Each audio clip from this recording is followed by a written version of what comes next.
So this is just going to be a little short video. It's a little list of happy fragrances for spring. You know me, I don't often do cheery, but I thought why not? You know, there's lots of colour about and it's good to see springs, but there'll be a nice mixture of affordable to not higher end stuff, but you know what I mean, quite niche stuff. So first on the list it's quite an obvious one. It's definitely along the more affordable line, and that's Clinique's Happy. If you don't know this fragrance, well, let's say the for men one, because obviously there are different ones, aren't there?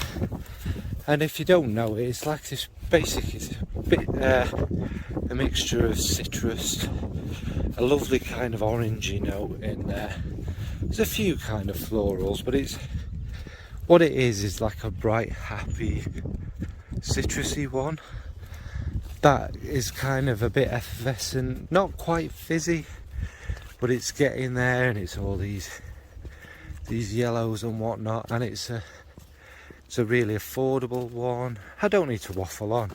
It's just very bright, citrus touch, sparkly, and is one of them that would make everybody smile, I believe.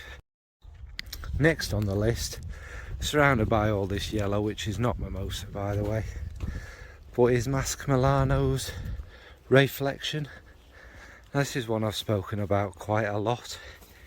It's it's as bright as this, you know, like a radioactive brightness, as it's kind of described, like alien flowers, so fluorescent and bright. And it's based around mimosa, and I think there's osmanthus in there, so it's got these, you know, very yellow, orangey kind of bright colours, and also it's got running to it this really kind of, again, quite almost fizzy musk. It's quite a bright, uplifting musk that makes the fragrance happy and joyous and really very addictive. So that is Masque Milano's Reflection. Next is one that's a little bit out there, and it's from Sarah Baker and Miguel Matos, and that is Jungle Jezebel. If you don't know the fragrance, it divides opinion, put it like that. It's not an easy one. It's a very Miguel creation, and it has this bubblegum banana going through it, which really is like a juicy banana. It's very nice and addictive, but it's got all the civet and castoreum in it, and it's got this kind of dirty, sweaty kind of, let's call it intimate kind of feel about it. And running through it was, obviously there's a lot of ingredients in this, but what makes this happy to me is that banana bubblegum kind of thing, and it's really unique. And you might not love this one. It's not you know what I mean? I'm not going to pretend it's easy and it's for everyone, but even smelling it, I think you get a reaction from others, even if it's disgust, but it will make people smile. It is a fun one, and it has quite a nice story behind it. So that is Sarah Baker and Miguel Matos's Jungle Jezebel. Next is Wild Summer from April Aromatics. Again, this is very natural based kind of fragrance, as you'd expect from them, and it is just these, again, I won't go into the notes, it's these juicy fruits, these juicy citruses. There are things, I believe, like possibly neroli, a bit of petitgrain and grapefruit, but they're not, they work in it, they're not overly sharp, and the grapefruit is the star of it all, but it's not your kind of very bitter, sharp grapefruit. It's a nice, refreshing red grapefruit, and that has this juicy kind of feel to it, and it's all mixed in with, obviously, there's more than just them, there's some warm woods and that kind of thing in the base. And it's one of them, again, that just makes you think of being in an orchard, or,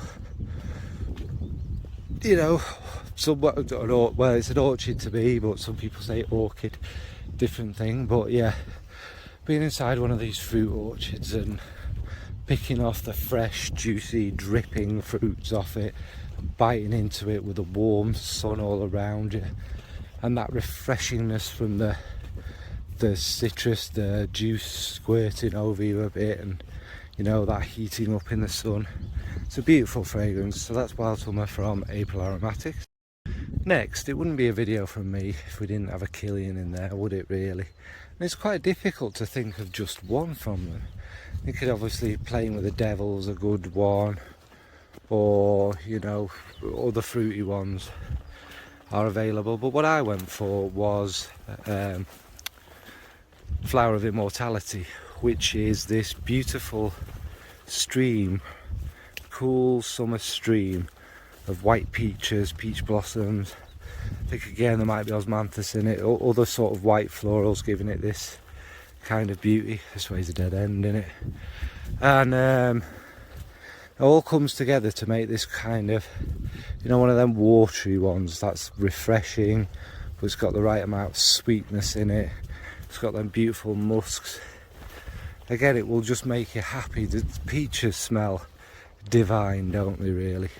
And it takes you thinking of biting into a juicy peach, you know, sinking your teeth right into it.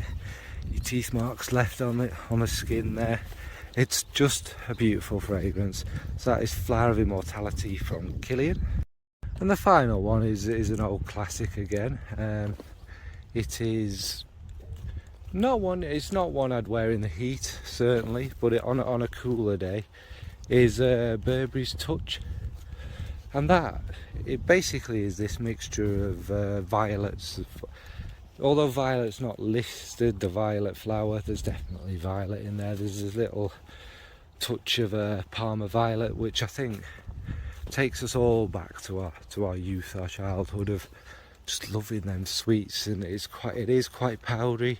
There's a violet leaf in there, kind of adding a bit of that silky sweetness and fresh pop to it. And I think it's over some cedar, so there's this nice warm woody base to it, but it's mainly about that bright violet. And again, I think violet takes us all back to our youth, but also it's a very appealing flower. It's one of them flowers you really want to keep sniffing. All right, so it's a grouse. that's what. So yeah, it was just a brief list of fragrances I don't mention often in lists and things like that. So what about yourself? What are the kind of not massively spoken about, fresher maybe fragrances, not necessarily, that make you happy during these bright times? Again, even though they're bright doesn't mean they're always warm. I am wearing quite a thick jacket, of course. So yeah, what's your favourite bright fragrances? Thanks folks, bye.